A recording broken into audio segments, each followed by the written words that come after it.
everybody. So today I'm talking about the new moon in Pisces on March 19th, 2026. I'm Imani, your holistic astrological life coach. So the new moon in Pisces just after, the Leo and Aquarius lunar and solar eclipses. So now in Pisces, and now the ocean asks us to stop pretending, which was the main themes of the solar and lunar eclipse, especially the blood moon lunar eclipse, right? So, let's be real with each other from the start, because this new moon won't reward us pretending. We've got a 4-planet stellium cluster in Pisces, so we've got the moon, sun and Saturn and Neptune all piled together. I believe from memory we've got one in Aquarius, but we'll come to that later. And this combination doesn't do soft and floaty, because we've got Saturn there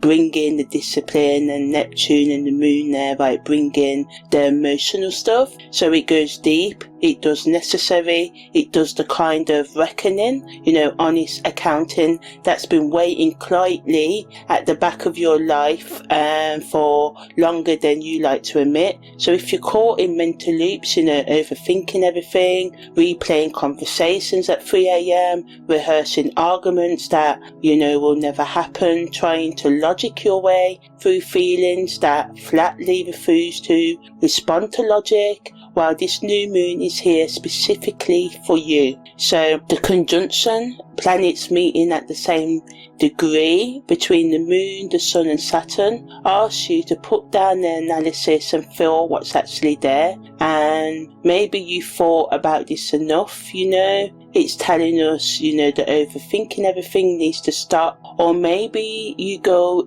invisible when things get hard and go into that Neptune energy of escaping into dreams, fantasy land, and the new moon in Pisces could make that even double down on addictive behavior, whether it's intoxicating hookups, overindulging in alcohol and drugs. But it's asking us, not to be dramatic, to just go in with the feelings though. So for you that, escape, go invisible when things go hard, just quietly go, maybe you also function by ticking boxes, saying I'm fine, with convincing delivery that people believe you. But those who truly know you don't, right, the ones. But inside, you're essentially left the building. The conjunction with Neptune is the universe knocking at that particular door, not loudly, not unkindly, but persistently, saying you can't stay hidden. You have to let yourself be found, So yeah, hide or let yourself be found, both are a choice. And Saturn wants you to know you're making one either way, whether you decide to be found, finding yourself, getting down into your emotional, psychological and spiritual wounds and continuing, or starting the work of healing them. And for those of you, if your boundaries have dissolved, everything can be blurred together. Grief, release, longing and numbness you can't quite, get rid of and sake, and you've genuinely stopped trying to sort it out. That's not failure. That's exactly where Pisces energy wants to meet you. The blur is a beginning, not an ending. Something real is composting, breaking down to create new growth in there within you. Or you've been pouring yourself into everyone else whilst your own emotional reserves, energy are running dangerously low, by people pleasing and giving too much of yourself. This new moon in Pisces wants you to give back to yourself, to, partake in healthy self-care and to recharge your batteries and fill yourself back up, right? So the stellium between the moon, Saturn, Neptune, all in Pisces, and the sun, right, isn't just intense, it's a mirror. Everything you've been giving out, you need to start letting in. You're allowed to resist, you're allowed to new things. This is what this new moon is reminding us all. And, wanting and needing things is not selfish, it's survival. So, if something unnamed is moving through you. Maybe you're carrying something like a heaviness and knowing that something needs to end, but it's unnameable. You can't put your finger on it. Maybe it's a restlessness, that no amount of meditation or exercise, drugs or alcohol or any other distraction can shift, move. The set style between Uranus in Taurus and the moon offers something specific, not a dramatic exit, a quiet, cellular level shift, the kind that changes you from the inside out before you even notice it happened. Or, you're simply feeling strange and out of step with yourself during this new moon, and that's Pisces doing precisely what it's meant to do. This sign dissolves edges, lets them go, lets them merge and into, mind, body and soul. Showing us, not to separate our emotions from our physical, from the spiritual, from the psychological, from the physical, and the financial. May have said physical twice. Hey ho, that's me.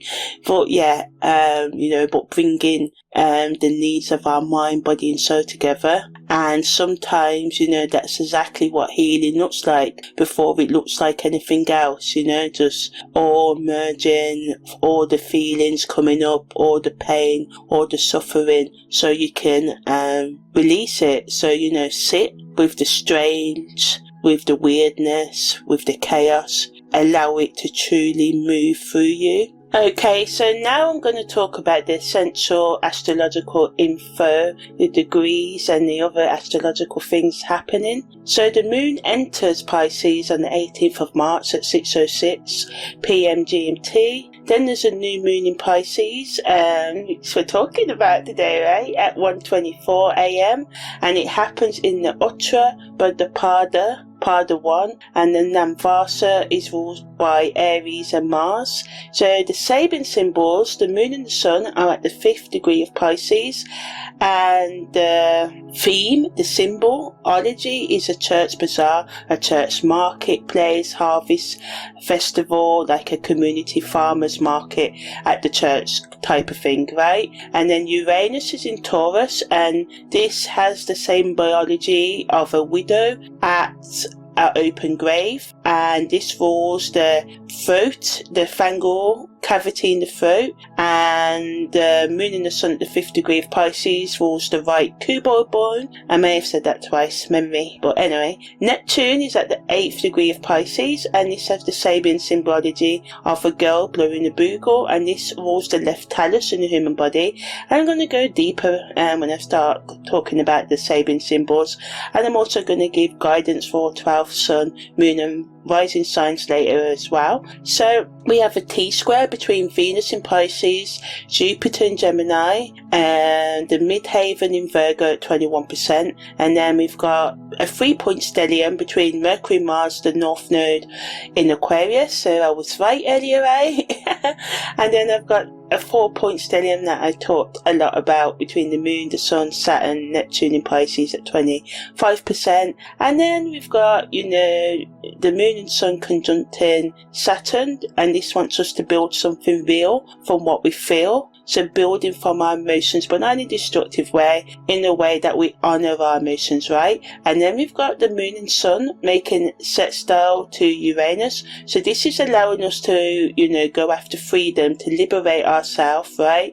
And for some of you, you've already started this, especially with the solar and lunar eclipse energy, right? And then we've got the Moon and the Sun conjuncting Neptune, and what was never truly solid begins to dissolve with this influence. So now I'm just going to talk about the heart of the new moon in Pisces in a lot more detail. So Pisces, as you know, sits at the end of the zodiac for a reason. It's not a sign of weakness, and it's not a sign of passive drifting, although this is what a lot of people think, right? Mutable energy, over emotional and over that. Ultimately, it's a sign of dissolution, but dissolution, letting go as medicine, not as escape. What Pisces dissolves, gets rid of, is whatever you've been using to hold yourself together that was never actually you, right? Or structured, it's just the scaffolding, the things we've been told by parents, religion, society to be, temporary support, just performance, A new moon isn't just a fresh start in an ordinary sense when it comes to Pisces, the last sign, right? As we go into the spring now, it's the end of winter and the start of spring. It's think of it of a permission slip, permission to not know, permission to feel without understanding, permission to occupy, be in the space between what was and what's coming, and to find that space sacred rather than terrifying, right? To breathe and lean into it. So what makes this particular moon phase extraordinary and honestly quite weighty is the 4-planet stellium between the moon, the sun, Saturn and Neptune, all in Pisces simultaneously. And it's not subtle. Saturn brings the structure and accountability into what is normally a boundaryless fluid space. And we've got we just had the Saturn and Neptune conjunction, and it's still happening really. It doesn't really go apart until the end of April because it's still separating energy, and they're both in Pisces and going to stay there, Saturn and Neptune. So Saturn is really allowing us to take accountability, bring routine into our consciousness, into our addictive habits, toxic relationships, right? So Neptune deepens the spiritual current until logic generally stops working. The moon brings instinct and feeling, and the sun brings consciousness and direction. So this isn't a comfortable new moon, but a meaningful one, the kind that reaches for the parts of you that have been quietly waiting to be taken seriously, right? And Pisces at its highest expression isn't escape, it's compassion. For others, yes, but first, most and urgently for yourself, bringing that compassion and empathy into your life, So you can ask yourself, what part of yourself have you been writing off as too messy, too complicated, too much? That's what this new moon is asking about, right? So the energies at work during this new moon are layered, right? On the surface, you've got classic Pisces themes, intuition, compassion, dissolution, the unconscious, dreams, the places where our individual identity begins to blur into something larger. And of course you've got, the escapism, distraction, manipulation, ignoring red flags and running off into our intoxicating abuse scenarios, whether it be with drugs, alcohol, toxic relationships, as I said, right? But underneath all of that, there's something considerably more structural, more routine happening. Saturn moving towards the moon and sun over the days following the new moon asks you to ground your intentions in reality. Not what feels beautiful in theory, but what are you actually prepared to commit to? This is what it's asking you. You can theorize, but can you make it practical? This conjunction doesn't punish dreams, it insists they have bones, and you take practical actions. And the emotional depth of Pisces is real and valid, but Saturn asks it to be load bearing, capable of supporting weight, taking action, coming from the ethereal into the practical, right? And there's enormous power in a feeling you're willing to work for, something that survives contact with the ordinary demands of your life, The set style to Uranus in Taurus, separating by only 0.12%, means a flash of liberation energy has probably already moved through you, right? And through this transiting chart, maybe something has already shifted and changed in you. And Uranus in Taurus operates in the body, because Taurus is a fixed earth sign, right? In the material world, second house values, status, beauty and all of that are inner values. And in the places where change becomes tangible, real, touchable, rather than theatrical. The freedom that isn't abstract, it lives in your nervous system, in your breath, in the way you've been holding your shoulders. And the T-square between Venus in Pisces, Jupiter in Gemini, and the midheaven in Virgo creates a real pull tension between devotion, expansion, growth, and the daily demands of your actual life. And the Aquarius stellium of Mercury, Mars, and the Moon's North Node as collective, future-orientated urgency to everything. The work isn't only personal, something larger is being built and you're part of it, right? So this new moon in Pisces, as I said, is happening at 1:24 a.m. GMT time. That's 5:24 p.m. on the 18th of March PST time, 6:24 p.m. MST, also on the 18th of March.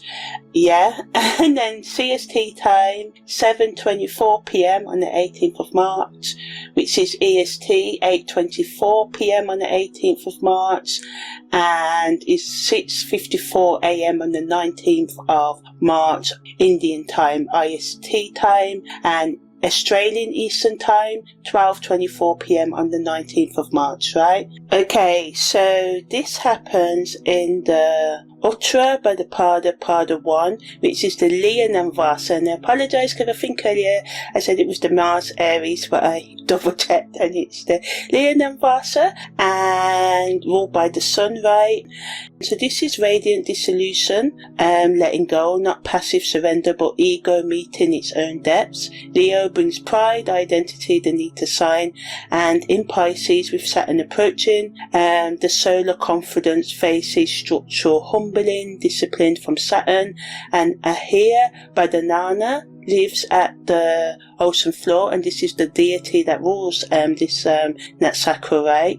So Pada 1 asks, can your sense of self survive the descent, the letting go, the going down into the depths? Can you be seen fully in the depths, So when the ocean floor becomes the foundation, right, the layer, the start, so that's what I call this new moon at the 5th degree of Pisces, and it's the serpent of the deep, right, Aya Banada, and not the serpent that strikes, but the serpent that holds the world stable from beneath the cosmic ocean. This is Kundalini coiled at the base of the spine. This is structural dissolution, letting go. And Uttarabhadrapada Sakti is bringing rain, the power to call down cosmic waters, to nourish the earth. But in Pada 1, the Leonine Vasa, this carries solar authority, right? Sun rules the Pada. This isn't anonymous dissolution, letting go. This is being witnessed in your deaths, being seen fully, even when you're undone and not your best. And Leo energy wants recognition, of course, it wants to sign, and it's here asking you to sign through vulnerability, through what's real rather than performed, right? So signing through your weaknesses and vulnerabilities. So the teaching of this Nakakstra is Aya Badanana's depth work and the Sun-Saturn paradox. So Aya Badanana is the serpent that lives at the bottom of the ocean, not the dragon that guards the treasure, not the snake that tempts in the garden, the foundational serpent, the one that holds everything up from beneath. So the Leonine Vasa paradox here is what makes the new moon particularly potent. The Pada is ruled by the Sun, Leonine Vasa, yet Saturn is conjunct the new moon, and the Sun and Saturn are natural enemies in Vedic astrology, right? So the Sun wants the sign to be seen, to lead, and Saturn wants discipline, humility, down-to-earthness, structure, routine, accountability, and delayed gratification of pleasure, right? Saying, well, I've got work in the morning, I've got to go to bed at 10, and I have to have my Netflix and chill days on Saturdays and Fridays.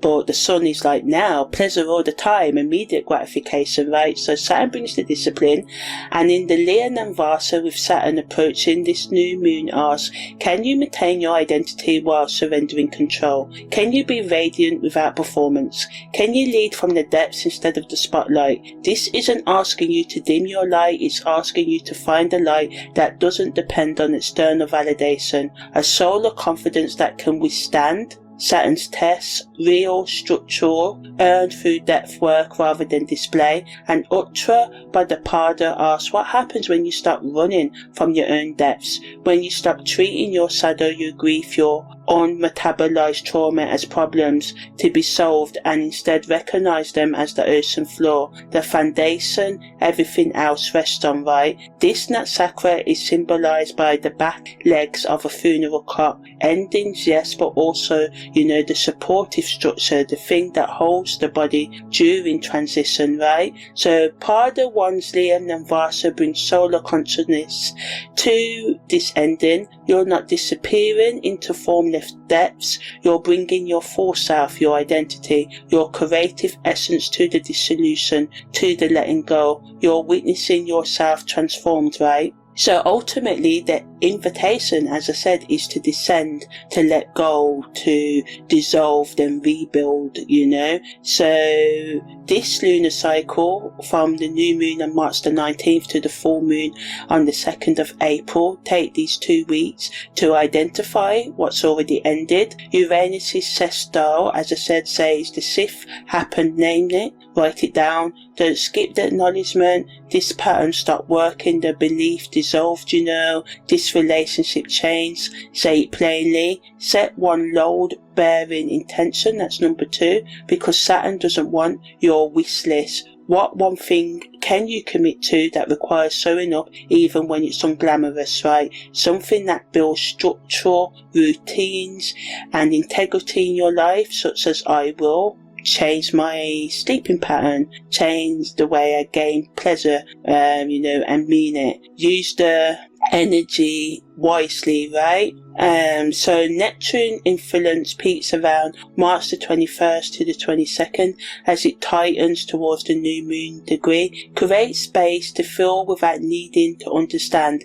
Let yourself be affected. Cry if needed. Move energy through your body. Don't make it mean something yet, Embody the Leo paradox in the Pada. This isn't selfless Pisces dissolving into nothing. The sun in the Navasa asks you to bring your full identity into the transformation. Be witness, be seen, let people know you're changing. Start hiding your process. The solar quality here says your transformation deserves an audience, even if that audience is just you, consciously observing yourself evolve and grow, So this new moon in Uttarabhadrapada with Saturn and Neptune asks you to make compassion structural part of your life, to have empathy for yourself first, then others, as I said, to let something real end, to build foundations, routines, day-to-day practices from ocean depths, from the depths of your pain, rebuilding yourself, integrating that pain, working with it, allowing it to become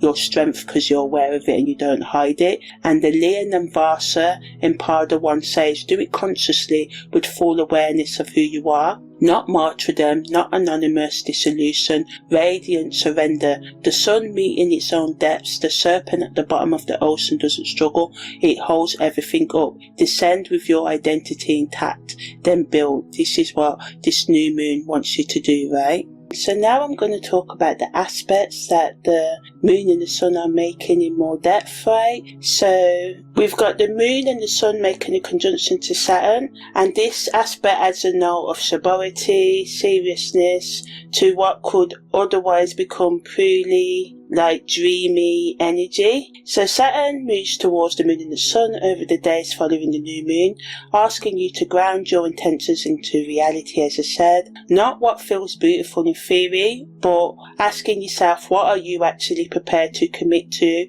through your day-to-day actions and change in the way that you say and do things. This conjunction doesn't punish dreams, it insists they have bones, practical actions. The emotional depth of Pisces is real and valid, but Saturn asks it to be load-bearing, to have practical action, to be managed, and it reminds us that there's enormous power in a feeling you're willing to work for. Sometimes that survives contact with the ordinary demands of your life. So the question that you need to ask yourself due to this aspect is, what intention can you set that you'll still be willing to honour when it's hard, when it's inconvenient, when the initial inspiration has faded? That's the intention worth setting. Then we've got the moon and the sun sextile Uranus. So this aspect introduces is a whisper of electric freedom. The light is touch but significant, precisely because of its exactness at the time of the new moon. So Uranus in Taurus has already cracked something open at the physical or material level, a realization that just landed, a pattern that start making sense, and the set star makes it easier to welcome that disruption rather than fight it. Pisces is fluid enough to absorb change that would destabilize, make you unsteady. So the change, is already happening, and your job is simply to let it be and to notice what fate felt unshakable last month that suddenly feels negotiable now. Like you may have thought, oh no, last month or earlier in your life, whenever, I can't do this, but there may be something that you feel like I could actually do this if I put my mind and practical actions to it. And that's Uranus doing its work, bringing you freedom. Don't second guess the change, trust it. And then we've got the moon and the sun making a conjunction to Neptune, and this is 3.15 the plane. So this aspect brings the deepest spiritual invitation of the entire, full moon. Neptune in Pisces, in its own sign, fully at home, and it's moving towards the center of a new cycle. So what it introduces is a genuine dissolution, letting go of whatever has been holding your sense of identity too tightly for too long. The ego's grip loosens, not dangerously but meaningfully. You may find yourself more, poised, permeable, absorbing, open than usual, more affected by music, by beauty, by film, art, by other people's moods and energy. And remember, this isn't a weakness, that's the conjunction doing its job. Use this permeability intentionally. Drop the performance, let something true surface, So to work with this energy, create a space to feel whatever you need to without needing to understand. Journal without editing. Move your body without a goal. Let the tears come if they want to. Neptune doesn't require you to make sense, it requires you to be honest. So in terms of the transiting aspect patterns, 3 significant chart patterns are active at this new moon, and together they create the picture of a moment where the personal, the collective and the professional are all under simultaneous pressure. So none of these is happening independently of the others. There is a conversation, so the first T-square between Venus in Pisces, Jupiter in Gemini and the midheaven in Virgo at 21% and generates tension, friction between 3 points, with the planet at the apex top point taking the greatest change. So here Venus in Pisces sits at the top, the apex, tender, devoted, self-sacrificing quietly. In its highest expression, Venus in Pisces gives love freely and without agenda. In its challenged expression, it loses itself in service to others, confusing self-erasure with spiritual virtue. And Jupiter in Gemini expands your ideas, your communication, your need for variety and intellectual stimulation. And the midheaven in Virgo demands precision, practical service and tangible results in your professional life. So the real tension is this: how do you honor your tender, soft, devotional nature, or open yourself up to that, while also meeting the demands of the world as it actually is, with bills to pay and all the tension and division? Virgo at the midheaven wants precision and grounded service. Gemini wants versatility and ideas.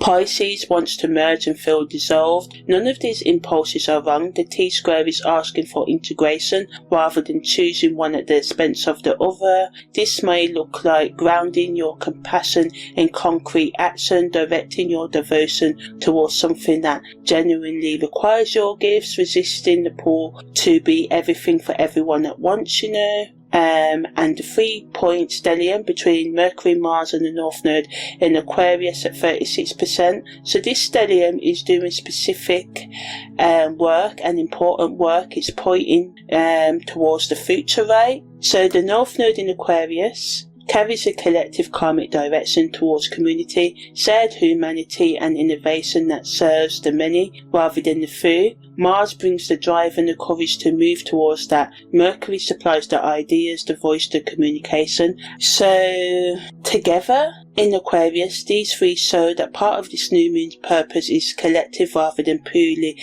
personal and individual. The healing you do right now, the honesty you choose, the thing you finally decide to face ripples outwards. It contributes to something larger than your individual story. The North Node doesn't wait for everyone to be ready. Mars doesn't either. The moment is now. And as I said earlier, the 4-point stellium between the moon, Saturn and Neptune in Pisces is the heart of the new moon, and is genuinely extraordinary in a way, because 4 planets are initiating a new cycle together in the same sign. Saturn brings structure and accountability. Neptune brings dissolution and spiritual depth. The moon brings instinct and feeling. The sun brings consciousness and direction. And all 4 in Pisces creates what I describe as structural dissolution, the invitation to let something go that has been holding you back, but to do it consciously and deliberately, not in a chaotic way, but in a well thought out strategic way, with your feet on the ground, even as your heart fully opens. The creative tension between Saturn's discipline and Neptune's boundlessness is the central challenge of this new moon in Pisces, right? Don't resolve it prematurely. Sit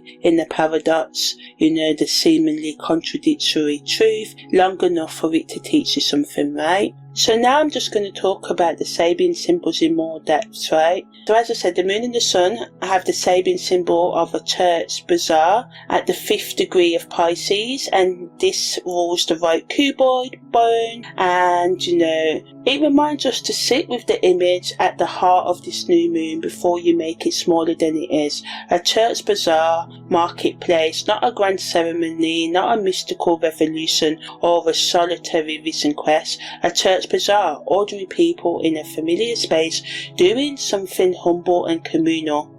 Community based, exchanging goods, raising a little money, sharing food and conversation. Sacred life meets practical necessity, community holding itself together through smart everyday acts, and this is the Sabian symbol for the degree of the new moon, and it's deliberately, almost mischievously submersive, challenging expectations.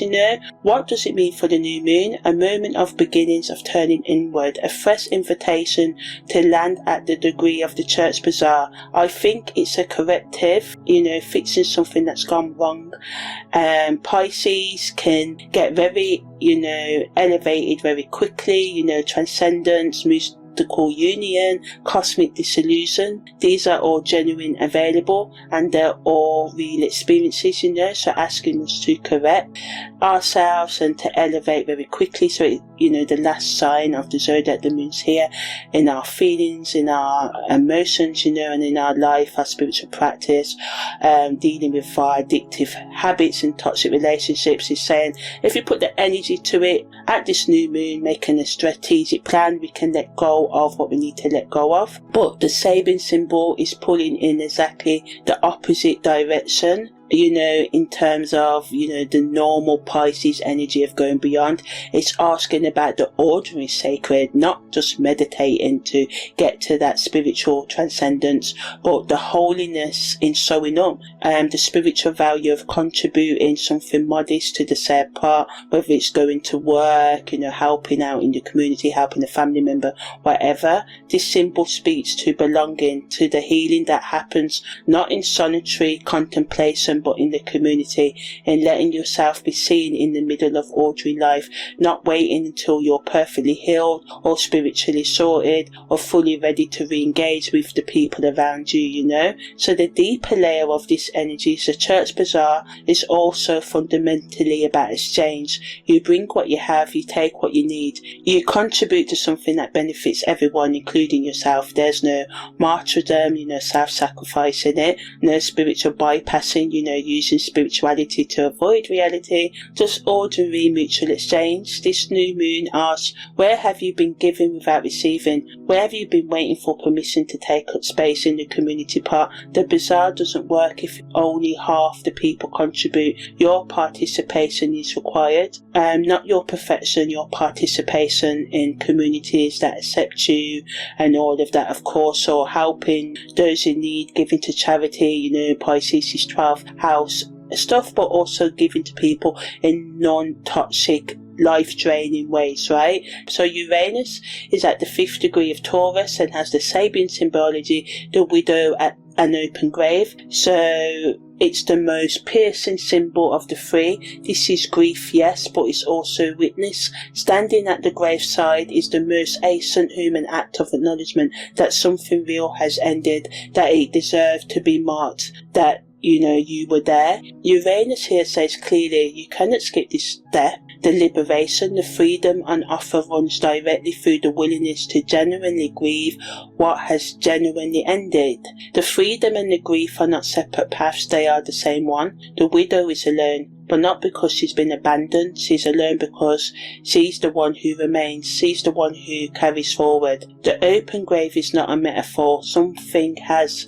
died, something real has died, a relationship, a version of yourself, a belief system, a way of being in the world that you simply can't sustain anymore. And Uranus in Taurus brings sudden change to what was stable. The sextile to the new moon means this change is already in motion. You're not waiting for it to arrive. You're standing at the graveside right now, The question is, will you let yourself actually grieve, or will you rush past this into moving on before you genuinely acknowledge what's ended, right? And the medicine is, don't perform grief, don't make it mean something, don't spiritualize it prematurely, just stand there, feel the weight of it, let your body register the loss, that's all. The liberation comes through grief, not around it. So Neptune is at the 8th degree of Pisces and has the Sabian symbology. A girl blowing a bugle is a call to voice yourself, right? Not a song, a signal. A bugle announces something, it cuts through,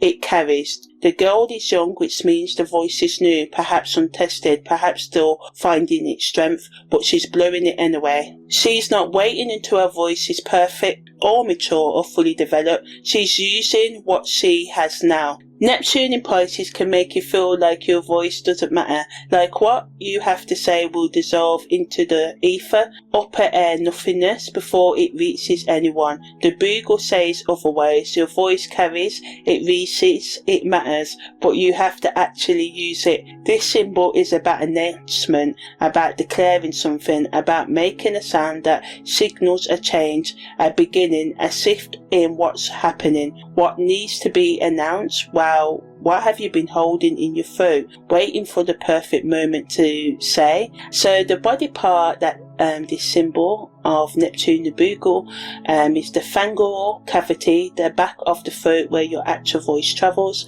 Notice any tightness or constriction, restriction, tightness there, and the Uranus energy is asking for expression, and that expression passes through the specific corridor of the body. What you've been holding in your throat has waited long enough, it's time to speak. So to integrate all of this energy, these three symbols together offer a complete instruction set for this new moon. Let me give it to you directly. First one, honestly, Uranus at the widow symbology at the grave, right, are surreal acknowledgement of real endings, without drama but without skipping either. Stand at the graveside, feel the weight, let your body register what's actually ended. Don't rush this. The liberation you're seeking runs directly through this grief, not around it. So the freedom you're seeking, wants you to grieve first and then move on, Then, the second is let your voice carry something outward. Neptune at the girl with the bugle asks for expression, even when it aches, even when it's imperfect. You don't need a mature, polished, fully formed voice. You need the voice you have right now. Use it, announce something. Declare what's changing, make the sound even if it's in a new and uncertain direction, and the sound is something you haven't said or, used before, change, being truthful, standing up for yourself, making a stand will carry further than you think. And of course, do it in a safe way, because I know, some of us live in countries or in relationships that we need to strategically exit rather than announce it, because it could put our life in danger. So I'm real with the whole astrology thing, and I know that's very real. So take your time, get the help that you need, and make it exit in the best way for you. So the third one is to return to the ordinary, normal communal life or whatever, living with others in the same nation, communities, road, whatever, and let that be enough. So the moon and the sun at the church bazaar ask us to re-engage with our actual existence, your actual community, your actual relationships, rather than waiting for some more spiritual, elevated version of yourself to arrive first. Bring what you have, take what you need, contribute to the pot, let yourself be seen in the middle of ordinary life. The healing doesn't happen in isolation, it happens at the bazaar, in the day-to-day grit of real life, at the workplace, at the school gates, wherever, at saying hi at the bus stop, the train journey, engaging, saying sorry, distancing yourself, whatever it is you need to do. This isn't the new moon for some grand solitary or spiritual gesture as such. It's the new moon for reconnecting, for remembering that your healing doesn't happen separately from the people who share your life, for contributing something small and real to the pot. And this doesn't really go back to toxic exes or anything like that. I have to drop that disclaimer in. It's about acknowledging sometimes we have to stay away from certain people, but acknowledging them and forgiving them, whatever it is that you need to do. So the bazaar doesn't wait for perfect, it just opens its doors and gets on with it. So the practical question to integrate all these three Sabian symbols is, what's one small concrete way you can be engaged with community this week? Not a big spiritual commitment, just showing up, bringing something, being present. That's the work, giving to charity for some of you. Some of you it will be going back to a family member or extra saying something. Of course, judge that for yourself. So in terms of the somatic and body wisdom for this new moon, the body parts associated with these 3 degrees are specific and worth taking seriously. So the right cuboid bone, where the moon and the sun is at, as I said, and the pharyngeal cavity, the back of the throat where Uranus in Taurus is at, and the left talus, Neptune in the 8th degree of Pisces, remind us that our feet as foundation, the cuboid and talus are both bones of the foot, the lateral side foot and the ankle joint respectively. These are your foundation, they carry you, they connect you to the ground. Pay connection to your feet during this new moon in Pisces. And Neptune applying to the moon has a tendency to make you feel ungrounded, slightly lifted out of your body, disconnected from the ordinary physical reality. So coming back to your feet is a direct somatic, body-based corrective action. So, to practice this, walk slowly, notice how your weight distributes, feel the ground, take your shoes off. When you can, stand on the grass, on earth, or on anything natural, or watch it on TV, if you can't get outside or have any physical restriction that stops you from doing that. Let your feet, remember, they're designed to hold you. The Pisces energy wants to lift you up and out, and the body wisdom asks you to come down and in. So, your throat is a passage, the pharyngeal cavity, the back of your throat is where your voice actually travels. As I said, notice any tightness or restriction, constriction there. The Uranus energy is asking for expression, and that expression passes through this specific corridor of your body. Practice, humming, singing in the car, making sound without words, gargle with salt water if your throat feels tight. The physical release creates space for the energetic expression. What you've been holding in your throat has been waiting long enough, let it move. So, now I'm going to give guidance for 12 sun, moon and rising signs. So, read 3 if you know your sun, moon and air, and rising sign, read where your sun sign is, where your moon sign is, and your rising sign is. So for Aries, the 12th house is activated. Rest is a weakness, it's strategy. Your unconscious is louder than your ego right now. Dream journal, actual sleep, stop running. The enemy is exhaustion and burnout. Taurus, your 11th house is activated, so your people are changing, let them. Community isn't static, still. It's like a living sort of like thing, right? Leave the house, find humans who get the new you. The couch will wait, Gemini, your 10th house is activated. So, career crisis or spiritual promotion, the answer is both. You can't talk your way through this one. Show up, do the work, let your reputation change, and remember that silence builds your credibility rather than talking. So for Cancer, the 9th house is activated. So what you believed doesn't fit anymore. And this is good. Question everything, book the trip, take the class. Your feelings don't need a PhD to be valid. Expand and grow anyway. Leo, your 8th house is activated, so ego death looks good on you. Share the money, share the power, merge, come together with others without disappearing. You're the main character this month, you're the transformation. Virgo, your 7th house is activated, so every relationship is a mirror. What you are seeing in them lives in you. Fix yourself first. Partnership isn't a project, it's a practice. Stop analysing, start feeling. So Libra, your 6th house is activated, so health is a spiritual practice. Your body's been trying to tell you something, listen. Booty sleep is real work, service without sacrifice, daily life is the temple. Scorpio, your 5th house is activated, so create something messy, have fun without meaning. Pleasure isn't a crime, your heart wants play, not intensity. Date yourself first, romance follows authenticity, not strategy. Sagittarius, your 4th house is being activated, so home isn't where you left it. Ancestral healing through feeling, not philosophy. Move the furniture, paint the walls. You can't think your way out of this one. Capricorn, your 3rd house is activated. Say the thing you've been rehearsing. Your voice matters. Siblings can, friends, whether these are cousins or brothers and sisters, whatever, can come back into your attention, because old wounds can surface, come up now for resolution, whether it be talking to them, writing to them, doing inner work on your own where you practice speaking to them. Remember also that your local community needs you, and feelings have words. Use them, speak softly and mean it. Aquarius, your 2nd house is being activated, so worthiness, crisis or financial awakening.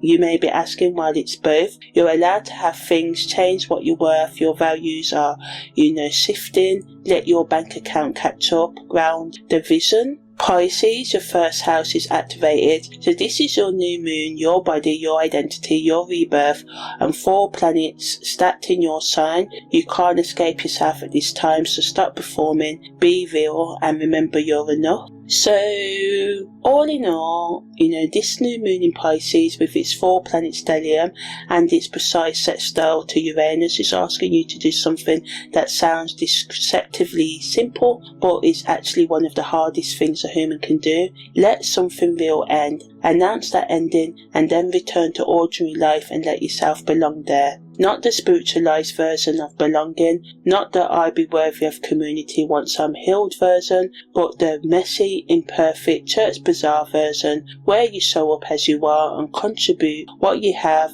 and take what you need to let that be enough, Saturn conjunct the new moon means this isn't optional anymore. You've reached a point where the cost of staying in the old pattern exceeds the cost of changing. Neptune conjunct the new moon means the edges are already dissolving, whether you're ready or not. Uranus sextile the new moon means the shift has already changed. Your job isn't to force anything, your job is to start resisting what's already in motion. So the 3-part practice for the next lunar cycle is: name one thing that's ended, say it out loud. Write it down, stand on that particular graveside and let yourself feel the weight of it. Don't rush past this. Make one announcement to yourself, to a friend, to the universe, noting something that needs to be said, something that's been sitting in your throat. Use the voice you have now, not the one you're waiting to develop.